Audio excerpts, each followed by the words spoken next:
Masters உங்க எல்லாருக்கும் என்னோட வணக்கத்தை தெரிவிச்சுக்கிறேன். எனக்கு இந்த ஞானத்தை பெற்ற பிரபஞ்சத்துக்கும் பிரம்மரிஷி பத்ரிஜயா அவங்களுக்கும் என்னோட வணக்கத்தையும் நன்றி தெரிவிச்சுக்கிறேன். மேலும் தொடர்ந்து எனக்கு அந்த வாய்ப்பு கொடுத்துட்டு இருக்கேன் நம்ம மகாவதார் பாபாஜி அறக்கட்டளை சார்ந்த அனைத்து முத்தாசான்மார்களுக்கும் மற்றும் அவங்களுக்கும் என்னோட நன்றியும் வணக்கத்தையும் தெரிவிச்சுட்டு இந்த செஷனை ஆரம்பிக்கிறேன். மாஸ்டர்ஸ் நம்ம இன்னைக்கு நம்ம பார்க்கலாம். அவங்க இப்போ கரெக்ட் தான், நம்ம நிறைய விதமான ட்ரீட்மெண்ட் இருக்கு. ஸோ நம்ம எல்லா விதமான ட்ரீட்மெண்ட்டையும் பண்ணிக்கலாம். இப்போ நம்ம தியானம் அப்படிங்கும்போது நம்ம எதுக்காக தியானம் பண்றோம் அப்படின்னா, அது எல்லா விதமான இப்போ நம்ம இந்த நோயை நோய் எப்படி உருவாகுதுங்கிறது உங்க எல்லாத்துக்குமே தெரியும். ரூட் காஸ்ங்கிறது வேற. நம்ம நோய்ங்கிறது சில கர்மா பேஸ்ல உருவாகலாம். ஏன்னா நமக்கு சில விஷயங்கள் நம்ம நிறைய ஏதோ பிறவில பண்ணியிருக்கும் போது அதுக்கான ஒரு அனுபவத்தை நம்ம தெரிஞ்சுக்கணும் அப்படிங்கிறதுக்காக நோய் வரலாம். இல்ல நம்மளுடைய பாத்தை நம்ம தெரிஞ்சுக்காம நம்ம வேற ஏதாவது பண்ணிட்டு இருந்தோம் அப்படின்னா அது பிரபஞ்சம் முதல்ல சொல்லும். நம்ம அதை கேட்க மாட்டோம். கேட்காம இருக்க இருக்க இருக்க லாஸ்ட்ல தான் நம்மளுக்கு என்ன பண்ணும், ஒரு டிசீஸா உருவாகி நம்மளுக்கு இண்டிகேட் பண்ணும். ஸோ அதுதான் நம்மளுடைய ரூட் காஸ் அப்படிங்கிறத நம்ம தெரிஞ்சுக்கலாம் நோய்க்கு. ஸோ நம்ம எல்லா விதமான ட்ரீட்மெண்ட் எடுத்தாலும் அதோட சேர்த்து நீங்க தியானத்தையும் என்ன செஞ்சுக்கோங்க. நேச்சுரோபதி மேம் சார் சொன்ன மாதிரி யோகா நிறைய விஷயங்கள் இருக்கு. அதோட சேர்த்து நம்ம தியானத்தையும் நம்ம பண்ணிக்கலாம். அப்போ நம்ம ஆர்ட்ல எப்படிலாம் இன்க்ரீஸ் பண்ணிக்கலாம். நீங்க ஒரு டிசஸ் வருது அப்படின்னா, இல்ல நம்மளுக்கு ஒரு சேலஞ்சஸ் வருது அப்படின்னா, லைஃப்ல ஃபுல்லாவே சேலஞ்சஸ் தான். சேலஞ்சஸ் எல்லாமே இல்லவே இல்லை. நம்ம பூமிங்கிற பள்ளிக்கூடத்துக்கு என்ன செஞ்சிருக்கோம், பாடம் படிக்க தான் வந்திருக்கோம். ஸோ அனுபவங்களை தெரிஞ்சுக்க தான் நம்ம இங்க வந்திருக்கோம். அப்ப கண்டிப்பா சேலஞ்சஸ் இல்லாம கிடையவே கிடையாது. அப்போ அந்த சேலஞ்சஸ் எதிர்கொள்ளணும்னா நம்மளுக்கு என்ன தேவை, ஆற்றல் தேவை. நம்ம ஏற்கனவே நமக்கு தெரியும், நம்ம ECW தான். ஓகேயா? ஸோ எனர்ஜி விஸ்டம் கான்சியஸ்னஸ் கலந்த கலவை தான். அப்போ நம்ம ஆற்றலை இன்க்ரீஸ் பண்ண ஆட்டோமேட்டிக்கா நம்ம உடம்புல இருக்கிற அந்த பிளாக்கேஜ் ஆற்றல் தடைகள்லாம் நீங்கி என்ன ஆகும் அப்படின்னா நம்மளுடைய வியாதிகள்லாம் சரியாகும். அதான் நம்ம சொல்லுவாங்க, தியானத்துல ஒரு 40 days தொடர்ந்து பண்ணும்போது என்ன ஆகும் அப்படின்னா இந்த பிளாக்கேஜ் எல்லாம் ரிமூவ் ஆகி அவங்களுக்கு ஹெல்த் இம்ப்ரூவ் ஆகிறதுக்கு நிறைய சான்சஸ் இருக்கு அப்படிங்கறது சொல்றாங்க. ஏன்னா அந்த 40 daysல நம்மளுக்கு என்ன ஆகும் அப்படின்னா நாடி சுத்திகரிப்பு அப்படிங்கிறது நடக்கும். ஸோ இருக்கிற எல்லா பிளாக்கேஜும் ஒண்ணுக்கு ஒண்ணு அப்படியே என்ன செய்யும், ரிமூவ் ஆகி நீங்க ரொம்ப பழையபடி ஒரு சுறுசுறுப்பா ஆரோக்கியமானதா மாறிடலாம் அப்படிங்கிறது தான் இதோட மெயின் டாஸ்க். அப்புறம் என்ன அப்படி பார்த்துட்டோம்னா, ஸோ அதை எப்படி இன்க்ரீஸ் பண்ணலாம் அப்படின்னு கேட்டீங்க அப்படின்னா, ஒரு தியானம்னா விதவிதமான தியானம்லாம் இருக்கு. நார்மலா நம்ம தனியா உட்கார்ந்து என்ன செய்யறது, நம்ம மூச்சு கவனிக்கிறது, அது தனிநபர் தியானம். இது என்ன பண்ணலாம், ஒரு பிரமிடு. ஓகே, பிரமிட்ல போனா பிரமிடை பத்தி நிறைய தெரிஞ்சிட்டு இருப்பீங்கன்னு நினைக்கிறேன். ஸோ பிரமிட்ல போய் உட்காந்துட்டா அந்த எனர்ஜி ஆட்டோமேட்டிக்கா என்ன பண்ணும் அப்படின்னா மல்டிப்ளை பண்ணும் எனர்ஜி. ஸோ ஆர்ட்ல மல்டிப்ளை பண்ணி நம்மளுக்கு தரும். அப்போ அந்த பிரமிட் எனர்ஜி ஒரு டூலா நம்ம என்ன செஞ்சுக்கலாம், யூஸ் பண்ணிக்கலாம். அப்புறம் குரூப் மெடிடேஷன்.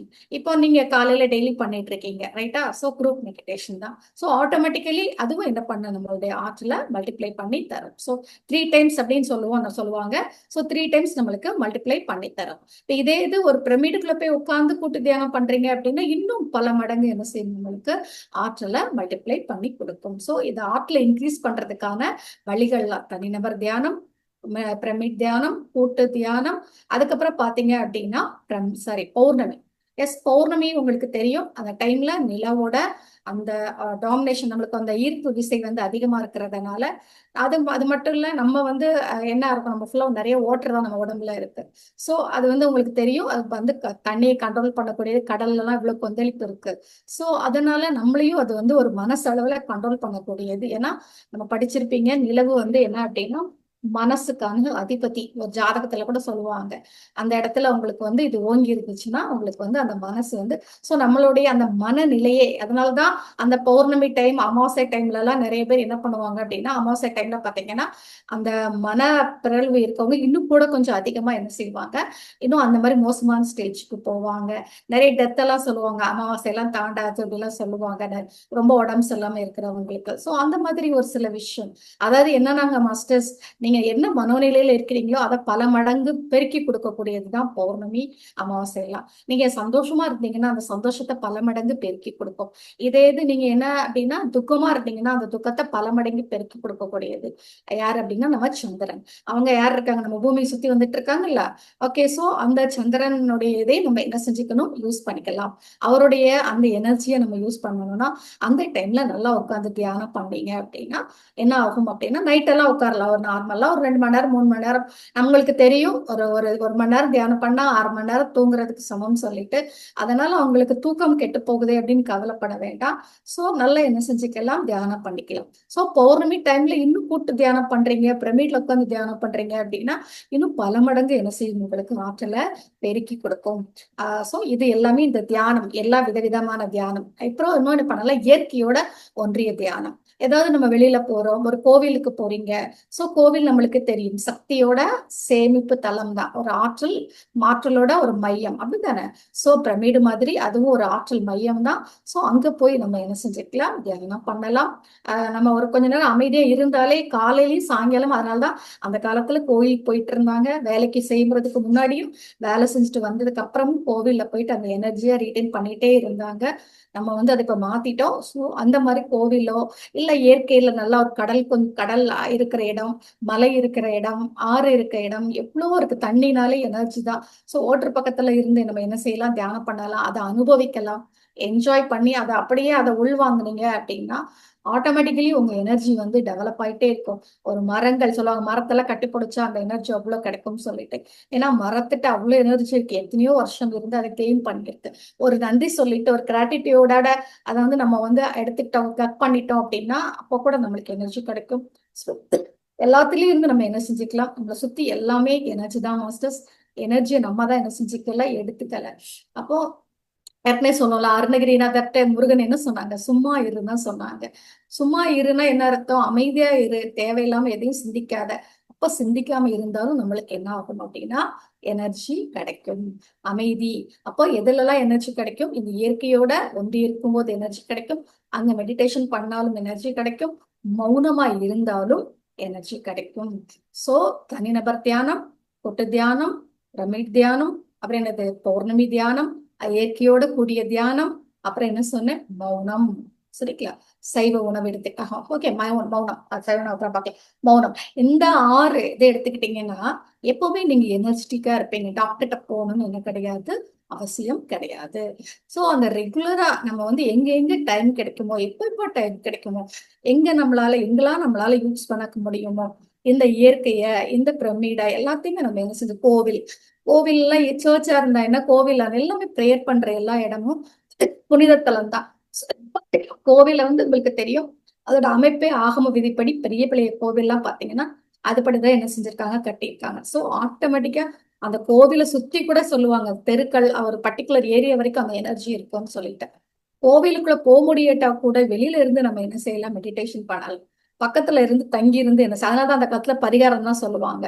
ஒரு 2 3 நாள் தங்கி இருந்து அந்த பர்டிகுலர் ரிவர்ல குளிச்சுட்டு, தெப்பம் சரி குளம், அந்த கோவில்ல இருக்க குளத்துல குளிச்சுட்டு, ஏன்னா தண்ணி தண்ணி அவ்வளவு எனர்ஜி. பஞ்சபூதத்துல எல்லாத்திலுமே எனர்ஜி இருக்கு, நீர், நெருப்பு, ஆகாயம், காற்று எல்லாத்திலுமே இருக்குல்ல. சோ அந்த தண்ணியும் எடுத்துக்கிட்டு அங்க சுத்தி இருக்கிற அந்த ஏரியாவுல என்ன பண்ணணும், மெடிடேஷன் பண்ணும்போது அந்த இடத்துல வந்து எனர்ஜி வாங்கும் போது நம்மளுடைய அந்த பிரச்சனை தீரும். அப்படிதான் அந்த காலத்துல பரிகாரம்னு சொல்லியிருக்கிறாங்க. சோ நம்ம ப்ராப்பரா பண்றது இல்லை எதையுமே. சோ அந்த மாதிரி என்ன செஞ்சுக்கலாம், எல்லா எனர்ஜியும் எடுத்துக்கும் போது நீங்க உங்களுடைய ஆற்றல் பல மடங்கு ஆகும் மாஸ்டர்ஸ். இதுதான் ஆற்றலை நம்ம நம்மளுக்கு எப்படிலாம், நீங்க உங்களுடைய ஏஜ் 40 ஏஜ் அப்படின்னா 40 மினிட்ஸ் இஸ் கம்பல்சரி. சோ அதுக்கு மேல நீங்க எவ்வளவு தூரம் பண்றீங்களோ அவ்வளவு தூரம் உங்களுக்கு வந்து என்ன செய்யும், எனர்ஜி கிடைக்கும். சோ ட்ரை பண்ணுங்க. ஏன்னா நம்ம தேவையில்லை, நமக்கு டாக்டர்ஸோ எதுவோ தேவையில்லை, நம்ம சரி பண்ணிக்கிட்டா நமக்குள்ள ஒரு மாஸ்டர் இருந்துகிட்டே இருக்காங்க, நமக்குள்ள ஒரு டாக்டர் இருந்துகிட்டே இருக்காங்க. இப்ப இருக்கு, நிறைய மெடிசின்ஸ் இருக்கு, அதையும் என்ன செஞ்சுக்கலாம், யூஸ் பண்ணிக்கலாம். அதோட சேர்த்து உள்ள இருக்கிறவங்க டாக்டரையும் என்ன செய்யலாம், யூஸ் பண்ணிக்கலாம். நீங்க அவர் பெரிய டாக்டர், அவர் சொல்வார் உங்களுக்கு எல்லாமே. நீ இப்ப இதை என்னென்ன பண்ணணுங்கிறது அவர் வந்து உங்களுக்கு சொல்லுவாங்க. அப்போ இந்த ஆற்றலை நம்ம எடுத்துக்கிட்டாலே நம்மளுக்கே நம்ம ஃபீல் பண்ண முடியும், நமக்குள்ள இருக்கிற குரலை கேட்க முடியும். ஓகேங்களா, அது மட்டும் இல்ல, ஆற்றலை நான் நிறைய சேர்த்துக்கிட்டேன் மாஸ்டர்ஸ். அதுக்கப்புறம் என்ன பண்ணலாம்னு கேட்டீங்கன்னா, ஆற்றலை சேமிக்க எப்படி சேமிக்கிறது, பேசுறது என்ன செய்யணும், கம்மி பண்ணணும். எப்ப எது பேசணுமோ அப்ப மட்டும் பேசினா போதும். மத்த நேரத்துல அமைதியா இருந்தீங்கன்னா ரொம்ப ரொம்ப நல்லது. அது மட்டும் இல்ல, சைவ உணவு. சோ சைவ உணவு எடுக்கும் போது மிதாகாரம் சொல்லுவாங்க. சைவ உணவு அதாவது மிதாகாரம் மீன்ஸ் எல்லாத்தையுமே மிதமா எடுத்துக்கிறது. என்னென்ன இன்புட் சாப்பிடுறது, பேசுறது, பாக்குறது எல்லாத்தையுமே மிதமா இருக்கலாம். அதுக்கப்புறமா சைவ உணவு எடுத்துக்கிறது. அப்புறம் என்னது, சச்சன சங்கத்தியம், இப்ப நம்ம டெய்லி நீங்க இருக்கிறீங்களே அந்த மாதிரி இருக்கிறது. சுவாத்தியாயம், புக்கு வாசிக்கிறது, ஒரு நாளைக்கு சும்மா ஒரு 5 பேஜ் ஏதோ ஒரு 5 பேஜ் நம்ம என்ன செஞ்சுக்கலாம், வாசிக்கலாம். ஸோ அந்த மாதிரி சுவாத்தியாயம் என்ன செஞ்சுக்கலாம், நல்லா புக்கு ரீட் பண்றவங்க இன்னும் நிறைய ரீட் பண்ணலாம். சுவாத்தியாயம், சச்சன சாங்கத்தியம், ஆச்சாரிய சாங்கத்தியம். உங்களுக்கு யாராவது ஒரு குரு பிடிச்சிருக்கிறாங்க, அவங்க சொல்றதே அப்படி டிட்டோ ஃபாலோ பண்ணணுங்கிறது இல்ல. ஒரு சில விஷயத்துக்கு நீங்க கன்சல்ட் பண்ணிக்கலாம். ஏதோ ஒரு டைம்ல எனக்கு ஒரு கன்ஃபியூஸ் ஆகுது, எல்லாத்திட்டையும் போய் கேட்டு ஐயோ ஐயோன்னு கேட்டு நீங்க முடிவெடுக்க முடியாம திணறதுக்கு அந்த ஒரு பர்டிகுலர் குருவை நீங்க என்ன செஞ்சுக்கலாம், நீங்க ஒரு அட்வைஸ் கேட்டுக்கலாம். எல்லாத்திட்டும் சொல்லாதீங்க. ஒரு பிரச்சனை வந்தா எல்லாத்திட்டும் சொன்னீங்கன்னா பிரச்சனை பல மடங்கு பெருகும் மாஸ்டர்ஸ், ஞாபகம் வச்சுக்கோங்க. எனக்கு என் பையனுக்கு கல்யாணம் ஆகல, என் பொண்ணுக்கு கல்யாணம் ஆகல, என் பையனுக்கு வேலை கிடைக்கலன்னு எல்லாத்திட்டையும் சொன்னீங்க அப்படின்னா அது என்ன ஆகும்னா அவங்க இன்னொரு பேரை சொல்லுவாங்க, அவங்க சொல்லுவாங்க, அப்படி அந்த ப்ராப்ளம் பல மடங்கு நம்மளுக்கு என்ன செய்யும், பெருக ஆரம்பிக்கும்.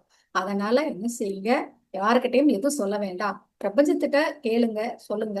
அது மட்டும் இல்லாம ஏதோ உங்களுக்கு ரொம்ப பிடிச்சிருக்கா, ஒரு குரு பிடிச்சிருக்கு, ஒருத்தங்க சொல்றது உங்களுக்கு ரொம்ப பிடிக்குது, அவங்க உண்மையாவே அவங்க சொல்றது உங்களுக்கு ஓகே தோணுதுன்னா அவங்க கிட்ட மட்டும் நீங்க என்ன செஞ்சுக்கலாம், ஒரு கன்சல்டன்ஸ், அதாவது உங்களுக்கு மேல ஆன்மீக லெவல்ல ஒரு நல்லா இருக்கிற ஒரு குரு கிட்ட நீங்க என்ன செஞ்சுக்கலாம், குருங்கிறத விட சரி ஒரு ஆசான்னு வச்சுக்கோங்க, ஒரு மாஸ்டர், அவங்க கிட்ட நீங்க என்ன செஞ்சுக்கலாம், நீங்க கேட்கலாம்.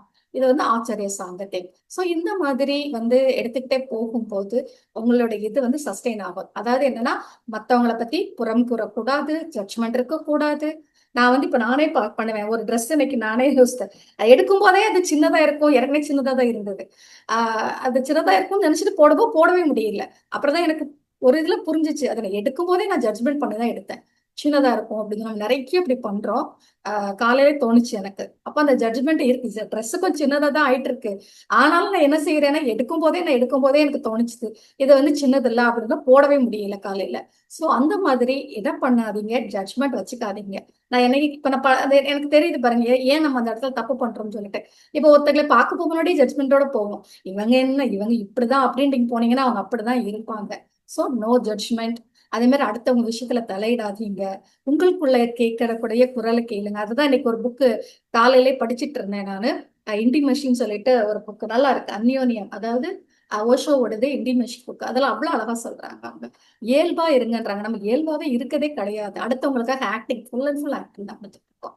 மத்தவங்க அதான் ரொம்ப அழகா சொல்லியிருக்காரு. நான் இன்னொரு நாள் சொல்றேன். நல்லா இருக்கு அந்த டாபிக். இப்ப டைம் ஆயிடுச்சு. சோ இயல்பா இருங்க.